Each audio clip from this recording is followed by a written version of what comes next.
It's the same tired old rhetoric. It's my body, it's my right. It's my right. What's your response to that? It's not a right to kill your baby.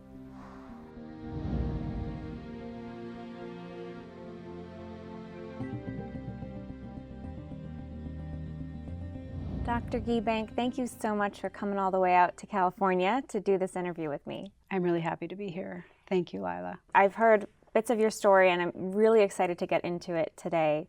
First off, you are an OBGYN. Yes. And what got you interested in obstetrics and gynecology?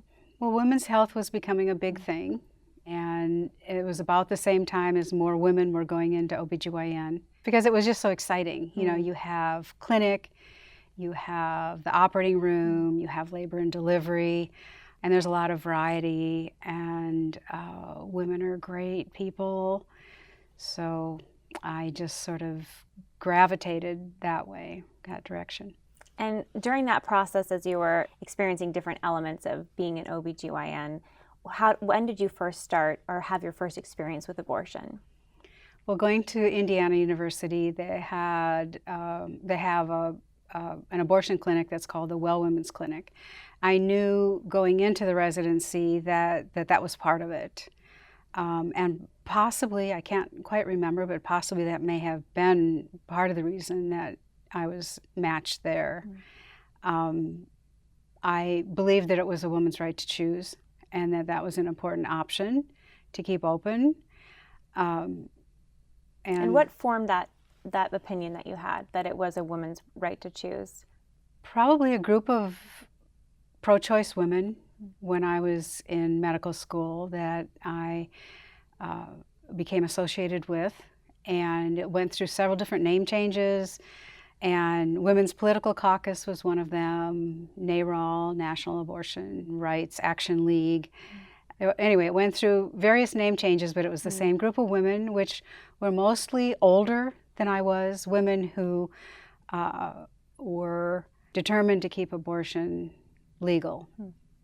And then when you first started doing abortions in residency, was that a part of the program for all the students or the residents? It was a requirement to work in the Well Women's Clinic, but it was not a requirement that you actually did abortions.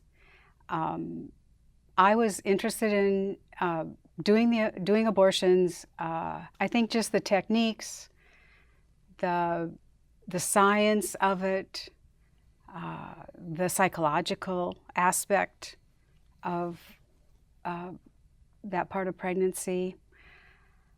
I don't think I really stopped and questioned. I just really had a strong belief that it was important to keep that option on the table. Do you have any particular incidents you remember, abortions that you did during that time that stand out in your memory? Probably the most difficult abortion that I had done quite a few up to that point, and it was in the Well Women's Clinic where there was no IV sedation, nothing other than a local cervical block, paracervical block, and this was a woman who had twins at 17 weeks. And I just remember it was just so physical, and she was uncomfortable, and we didn't really have anything else to offer her. And so that was kind of the limit of what I thought I wanted to do. And when you say it was so physical, these are twins at 17 weeks, what do you mean by that? Well, to dilate the cervix, to get all the tissue out, body parts, make sure you have everything. And oftentimes, back then we didn't use ultrasound all the time. But in this case, I wanted to make sure that I had all the parts of two babies. And the hardest part is the head, or the calivarium, because sometimes it just kind of rolls around, and there's different instruments. One's called a Beer forceps, to grab the head and make sure that you have that. And physical meaning, from my standpoint, it's twice as hard as just doing a singleton. And so that, and I thought, oh, this is a bit much. Did you feel, I mean, at the time you're there, you're in support of abortion, you know, you're doing abortions as part of your residency. Did you feel any sort of check in your spirit or a sense of anything in your conscience or anything, any kind of sense that maybe you shouldn't continue to do that procedure? Or was it just a challenge? I have to complete the abortion of the twins. I never really thought it was wrong. I never really thought, I just didn't have a check in my spirit, as you say.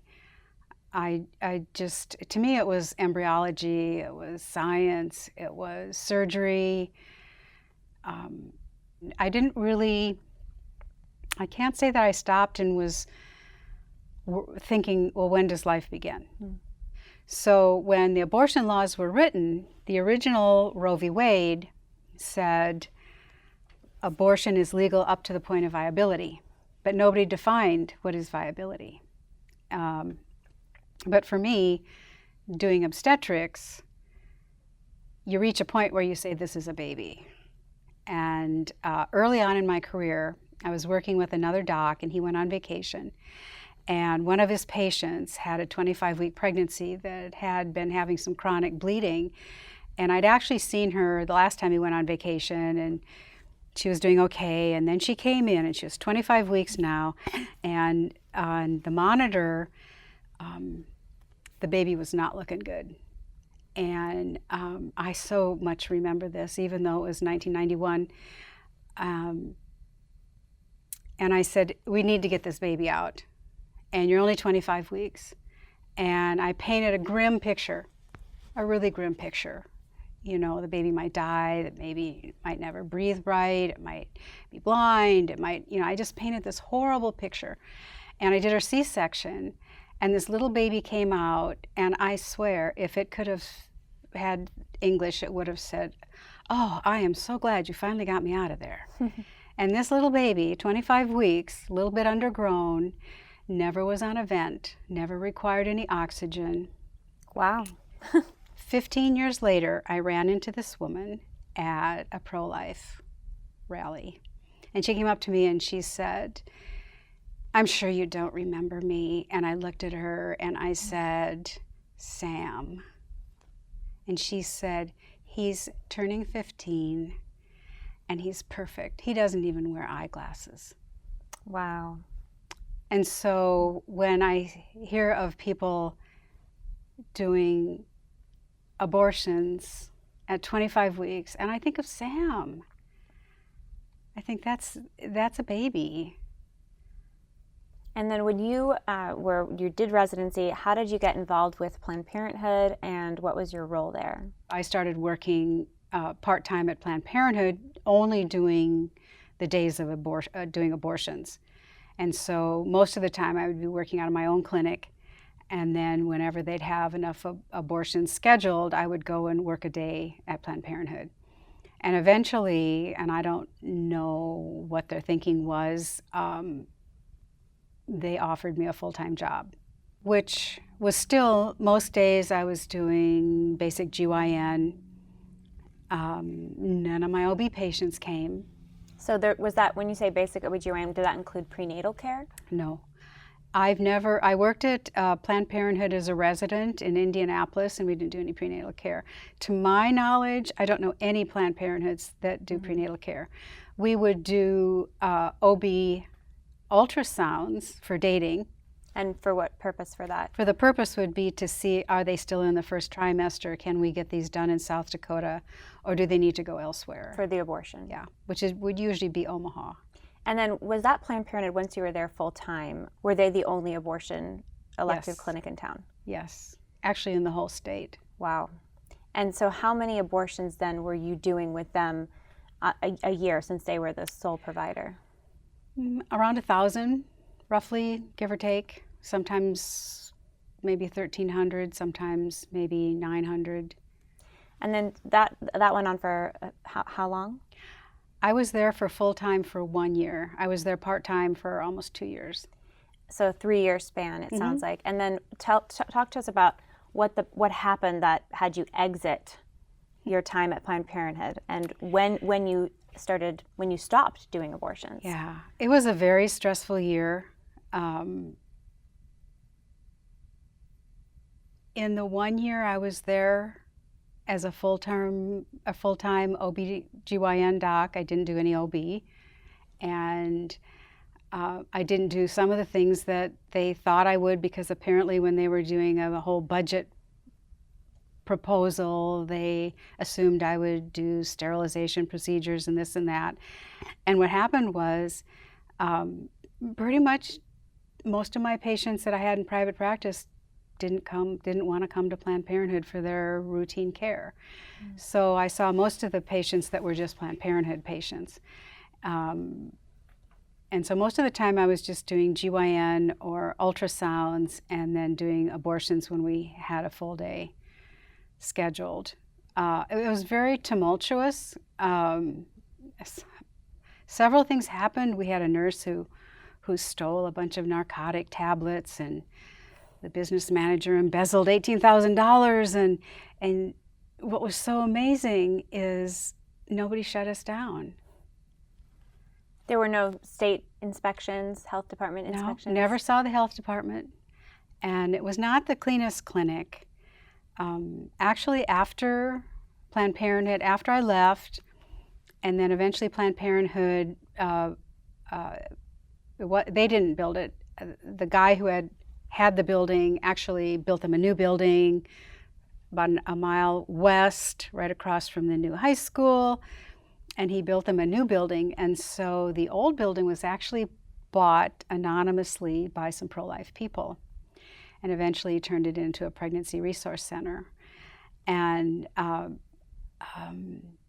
Leslie has become a good friend of mine, and she was talking about how filthy it was. And I said, yeah, I know. It was small. It was not a pleasant place to work. And actually, it formerly was a veterinarian's office. And there are days where I thought, I wonder if this is the same linoleum and carpet that they had when they had a vet clinic. It just had that kind of not fresh look to it. I think there was just a lot of kind of superficial cleaning. It was sort of old and tired and small. I mean, the rooms were just so small. Why do you think it was? Why? I mean, we've heard other reports of other Planned Parenthoods being unclean or breaking different laws, and all kinds of fraud. I mean, there's so much to be said there. Why do you think that was at your facility at the time? Well, not seeing the health department come and inspect. And why do you think they never showed up? But it seems to be sort of universal that they have this sort of hands-off. I don't know if it's a political thing or they just don't want to go there. We all know what happened with Gosnell, and there were plenty of laws on the books. People had even talked about how awful it was. And I think it was a narcotics thing that brought them to the clinic. It's just not talked about, I guess. I even once, when I became pro-life and I wrote our governor, I was upset because we had an informed consent law, and I knew that I wasn't working at Planned Parenthood, but I knew enough people that still went there, and that Planned Parenthood wasn't obeying the law as far as the informed consent. And I wrote the governor and I said, how come it's a law and it's not being enforced? And he was sort of incensed that I would imply that they weren't enforcing the law. And yet it is pervasive. And in a given day, for abortion days, how many abortions would you be doing on those days, and why that many? I remember that sort of the rule of thumb was you had to have at least 8 to 10 abortions for a day to break even. And so, of course, they wouldn't do a day for less than considerably more than that. And seems to me about 14 or so was like max. I mean, because you'd run out of time. And that was the Planned Parenthood management saying we got to hit certain Right. numbers. Right. Right. Because on an abortion day, there were more people. They had to hire people. They had to have enough nurses and people to just staff all the stations. And was that ever something when you were talking to management that was tough for you to have to meet those goals? How would you meet those goals when you're counseling different women to make sure you had enough women having abortions on those days? I think the thing that bothered me about Planned Parenthood is they just expected me to be a technician, that they didn't want me involved in any of the counseling, any other parts of it. And it was very difficult for me not to be involved. Oftentimes, I would just get a few minutes with the patient, including the procedure time. So the patient, I would meet them when they came into my room, which is really the smallest room you could have and still have the table and the machine. It was so small, and then you'd have the nurse. Usually we had two nurses, one with the patient and one assisting me, and then it was just packed. And I would do a brief kind of history to try and rule out any things that might cause a complication, allergies, medicines, previous surgery, things like that, and do you have any questions? And a number of times, apparently it wasn't very pleasing to Planned Parenthood if I felt that the patient really wasn't sure what she wanted to do. I'd say something like, well, why don't we just reschedule? I don't think you're ready to do this today. Why don't we just reschedule you? And I'll never forget one woman who was young, maybe early 20s, and she said, I can't reschedule. And I thought she'd say, well, I can't get off work. I got to travel, this or that. And she said, I already paid my $400 and I won't get it back. And I said, no, you will get your money back if you decide you want to reschedule. And she was so convinced that she wasn't going to get her money back that we just went ahead with the procedure. And there wasn't really any follow-up, so I really don't know what happened to her. But I was just the technician, and that was not a good place to be. That was not an emotionally good place to be, because all the other things were out of my control. And when you were leaving Planned Parenthood, did you continue to do abortions afterwards? What were your next steps for you practicing as a doctor? I did not do any more abortions. Why? The opportunity never presented itself. I didn't seek it out. I was working for different hospital systems. At that time, I'm actually the last South Dakota doctor to work for Planned Parenthood in South Dakota. Now they fly them in from Minnesota and Pennsylvania, Wow. I think. So, and actually the numbers have just dwindled to maybe, I think, 400 a year. I mean, a fraction of what it used to be. I don't know where they're going, or maybe they're just being better informed and choosing better options. And when you, after leaving Planned Parenthood, a few years later, you are suddenly doing work with the pro-life organization. So tell me how your transformation happened from being the sole abortionist in the state to working with the pro-life community. Well, it was a very long, painful journey, not an epiphany. I think I was kind of searching. I know I was doing some new agey things, new age, going to do these enlightenment intensives, and realizing that I had achieved everything I thought was important in life. When I had my private practice, and I had status, and I was doing what I loved doing. I was making money, but I was empty. I mean, I was a shopaholic. I would go buy stuff, and then a couple weeks later, I'd think, well, I have too many earrings, but hey, what the heck? You know, it's so much fun to go and buy something, and clothes, and, you know, just stuff. And it's like I could never have enough.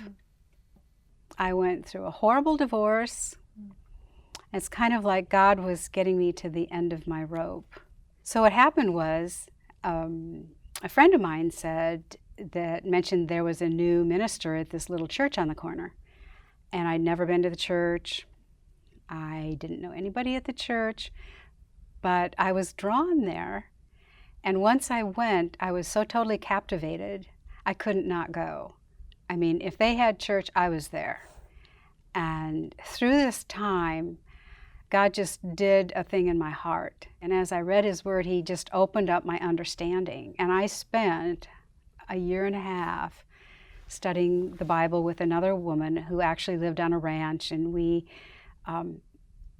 had both just started going to that church at the same time. So through this sort of intensive studying, God just revealed his heart to me. I came to the conclusion, the understanding that God's heart is life. And when you were having that realization, God's heart is life, and you're on the spiritual journey, were you unpacking, you know, your time at Planned Parenthood, the abortions that you had done? I mean, was that something that you spent time thinking about? No, I had buried that so far. So did you feel like it was something you didn't want to share? You're afraid you would be judged? Oh, absolutely. So when did it go from you saying, okay, God is pro-life, I should be pro-life, this is my past, but now what? You know, how do I speak on this? What were the steps then when you eventually became a face for the pro-life movement in South Dakota? In 2006, in May, I went to a healing deliverance conference in Minneapolis. And this is the first time I ever said anything out loud. And I had no intention of saying it. And at the end of the 5-day conference, there was a period of a couple hours that they left time for people to come up and say a few words. And I almost never do that. I mean, even then, I waited until the very end where I finally thought, I think I need to get in this line. And then I was the end of the line. And so listening to people talk, and I thought, well, what am I going to say? Well, you know, this was great. So I get up to where I'm next, and the woman in front of me goes up. And up until this point, I don't think anybody had said the A word. She gets up, and she's sort of a middle-aged woman, and she was talking about being a nurse at St. Paul Ramsey Hospital where they do abortions, and she was a surgical nurse, and she was assigned to assist on this pregnancy termination procedure. And she said, I can't do that. You know, I just can't do that. And they said, well, you either do that or you quit. So she quit. So I'm standing there, and I'm about 20 feet away from this little platform, and I really want to go sit down. I mean, I really want to go back to my table and sit down. I'm not ready to do this. And it's like my feet were glued to the floor. And I said, okay, God, you know, you're not surprised about this, are you? You know, and and then it's my turn, and I get called up there, and I get handed the microphone. And I said, I am proof that God can redeem anyone. I used to do abortions for Planned Parenthood. And then I just sobbed. I just couldn't say anything else. I just handed back the microphone and walked off the platform, and women came up to me and they were hugging me. I mean, I just get goosebumps thinking about it, because I just thought, oh my gosh, I mean, I just can't believe I said that. And that was the first time. And then I kind of like buried it again, but I was working with this wonderful Catholic OB in my small town. And that was 2006 when there was an initiative. The legislature had banned almost all abortions, and immediately Planned Parenthood put an injunction out so it wouldn't be enforced. And then they started this referendum, actually, to put it to the ballot to vote. And the first I knew of it, my sister kind of brought the petition for me to sign, and I thought, why not, you know? So I signed it, and then I just kind of ignored it. But then in October, I was asked to film a commercial saying, "I'm Dr. Patti Giebink. I used to do abortions for Planned Parenthood, and now I'm asking you to vote yes for life." But it was a real turning point. I remember checking my whole month worth of mail, and as I'm, throwing away the junk bills, personal stuff, and I had two things, and one was from a nun, Sister Josita, and it was a letter that said, "I have been praying for you for 10 years." And her prayers were answered. She saw the ad. Praying for your conversion. Yeah. To stop doing abortions and become pro-life. And so I have met with her. She's now retired. She actually turned 90 in May. And I've visited her a number of times. And I said, were you praying by name, my name? And she said, yes, because it was in the newspaper. So when I started doing abortions for Planned Parenthood, it sort of hit the local newspaper and it was a big splash. And she saw my name. And she started praying for me. Wow. And then she wrote me this letter, and it was so funny because I asked her, I said, "How did you happen to write me the letter?" She says, "Oh, I had to get your address and this and that." And I got this letter from her, and it was just it was like gold. It was just like gold. And I thought, wow, well, what is it? Fervent prayers avail much.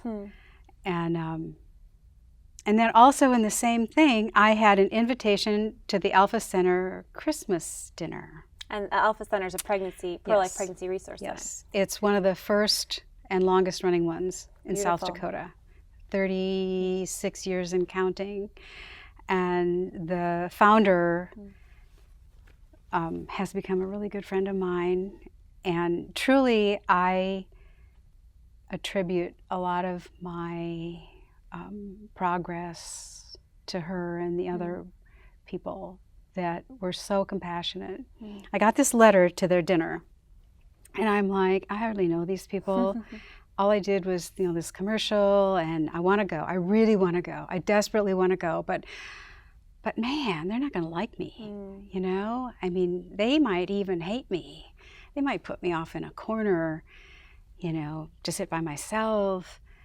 Do I dare go? And I almost didn't go, but then I went, and I remember going, and they had a table where you'd sign in, and they said, "Oh, Dr. Giebink," and they put me at the head table with all the, big people, wow. And I was just floored. Their compassion and their love, their acceptance. It was just amazing. And now I'm a board member. Amazing. Of the center of Alpha. Yeah. Beautiful. Yeah. What message would you give to other doctors out there who are abortionists, who are committing abortions, and to women who are considering or getting abortions? Consider your alternatives. Go to a pregnancy resource center.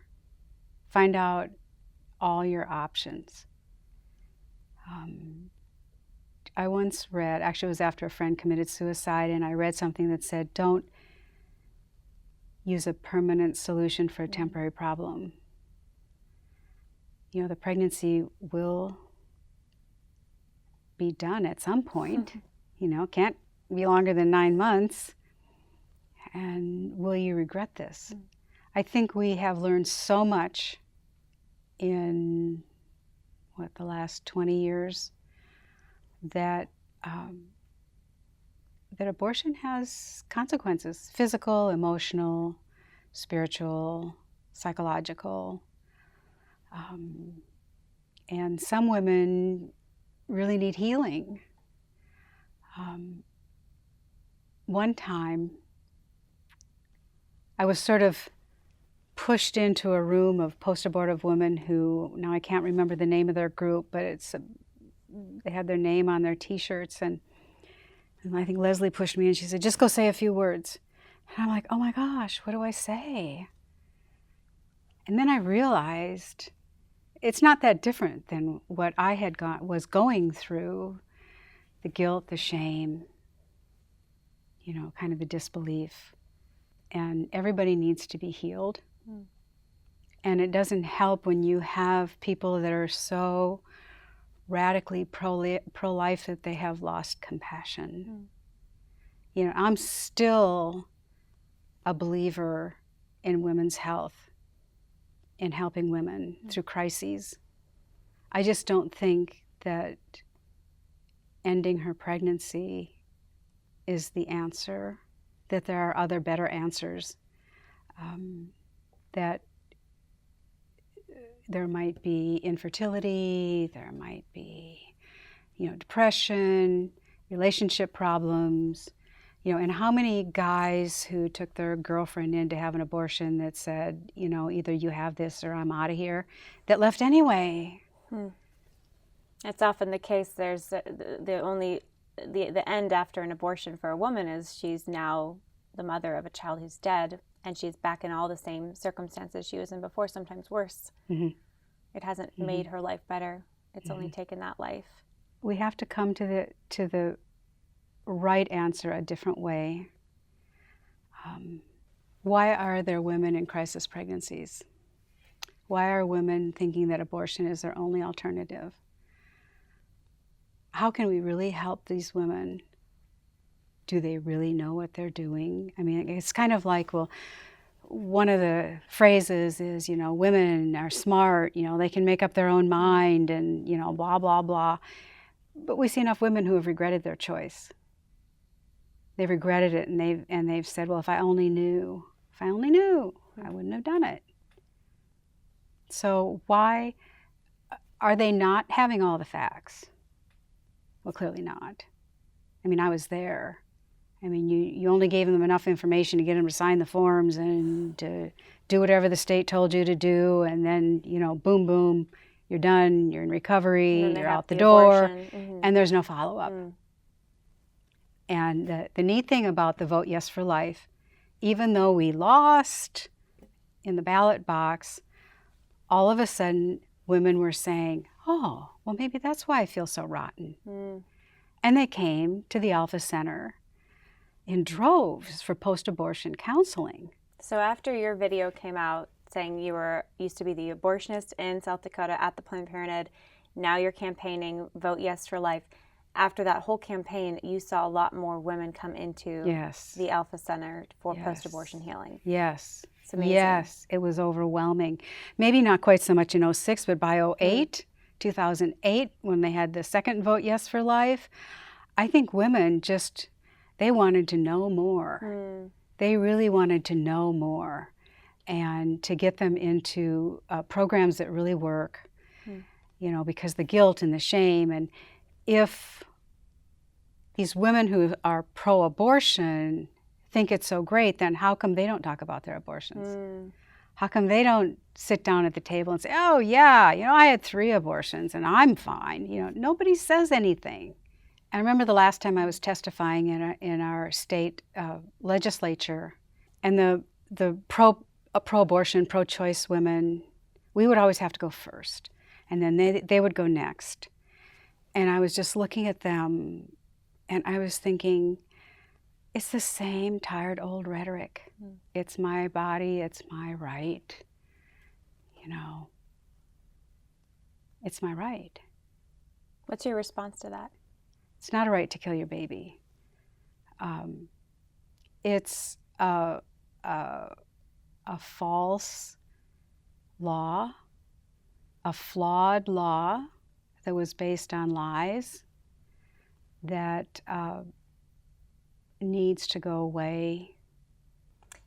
After your conversion, so you're getting into your faith and you're for the first time sharing about your past and opening up about it, was there anything that triggered for you specifically in the time that you were at Planned Parenthood or residency doing abortions that stuck with you?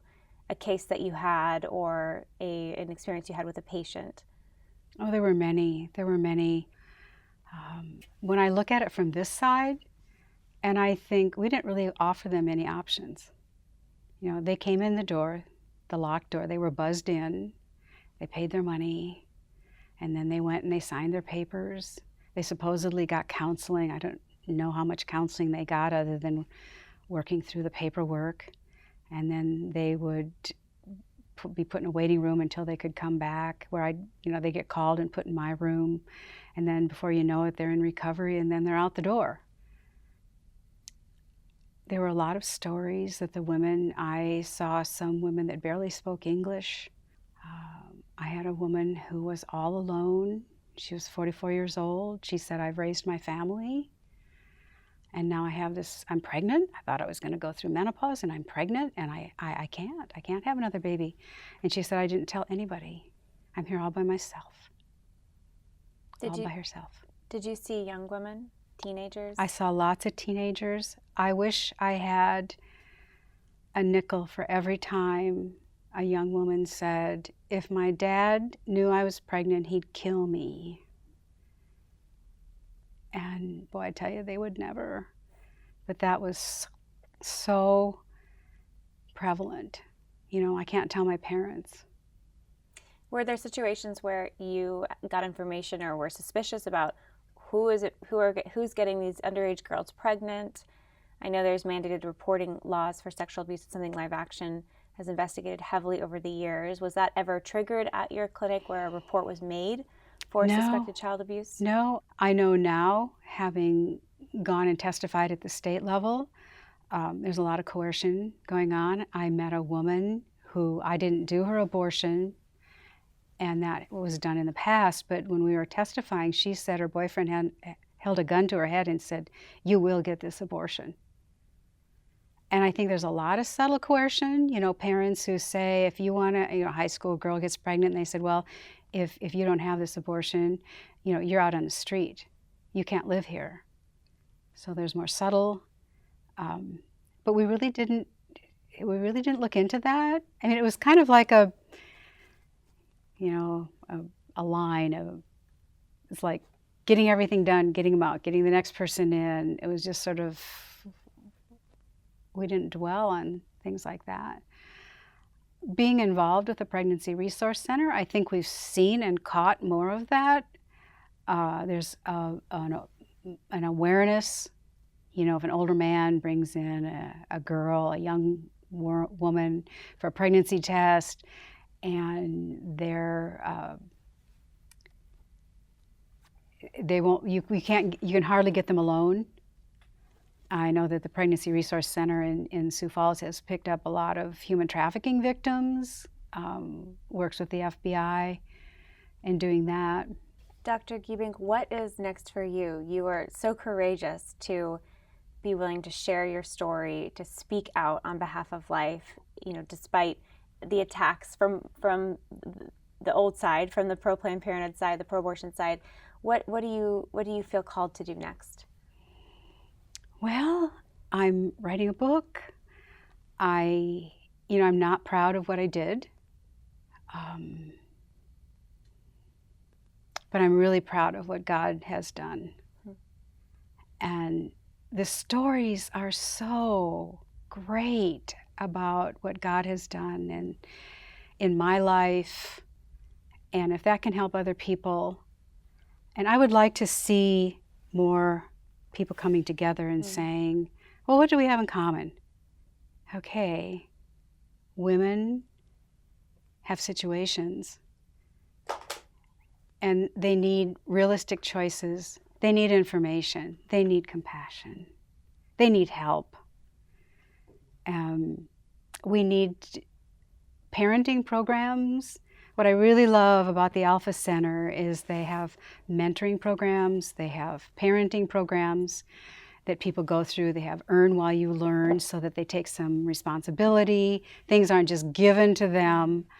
And they learn how to parent. Some of these people have never, they grew up in homes that were dysfunctional. They never learned how to parent. Maybe they had drug problems, and they're turning their lives around.